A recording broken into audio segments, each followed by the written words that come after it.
আমরা এখন নেমেছি রাস্তা যেতে যেতে সেরে পাঞ্জাব রেস্টুরেন্টে। সো আমরা এখানে একটুখানি ব্রেকফাস্ট করবো। সো তারপরে আমাদের রাস্তা শুরু হবে। তো আমরা যাচ্ছি, ভেতরে আমরা এসেছি। এখানে ভিউটা খুব সুন্দর, আমার ছেলে আগের থেকেই খবর পেয়ে গেছে যেখানে ভিউটা খুব সুন্দর। সো আমরা চলে আসলাম পিছন দিকটাতে। Wow, just wow.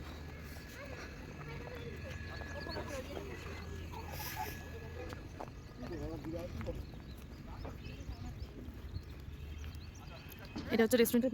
আসতে ওখানে ওয়াশরুম, ওখানে যা।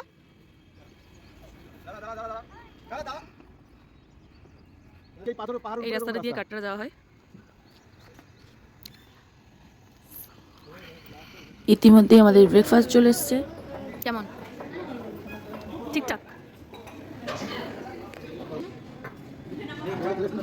সকালের ব্রেকফাস্টে আলুর পরোটা, টক দই আর সস। কেমন?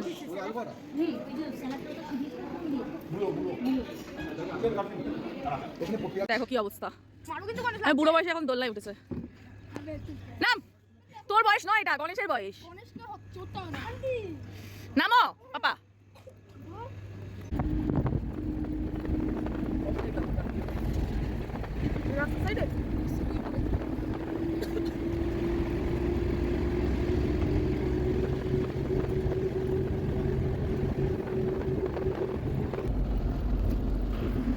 ফোনটা আমার ক্যামেরার সামনে চলে আসছে, একটু সাইড করো না। পাহাড় দেখতে কার না ভালো লাগে, আমার তো খুব ভালো লাগে। আগে যখন পাহাড় দেখিনি তখন সমুদ্র খুব ভালো লাগতো। অবশ্য ফার্স্ট টাইম সমুদ্র আমি আমার হাজব্যান্ডের সঙ্গেই দেখেছি। যাই হোক, সমুদ্র খুব ভালো লাগতো, মনে হতো কবে সমুদ্রে যাবো, এখানে যাবো, ওখানে যাবো। কিন্তু যখন থেকে পাহাড় দেখেছি আর ঝর্ণা দেখেছি তখন থেকে পাহাড় খুব ফেভারিট হয়ে গেছে।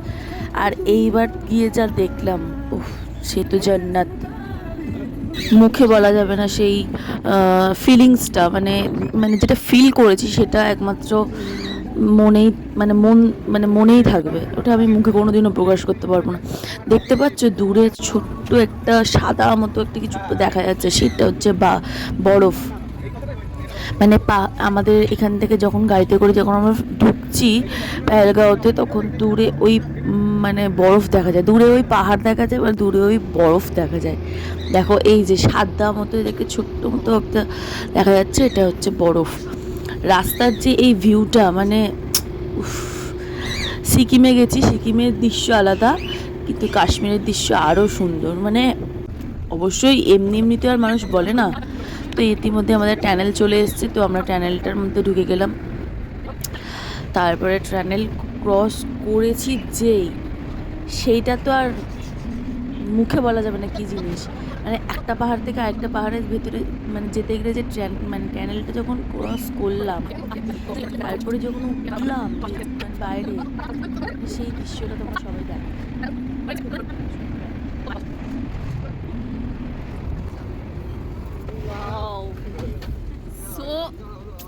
মানে কোনো কথা হবে না, একদম জাস্ট ওয়াও।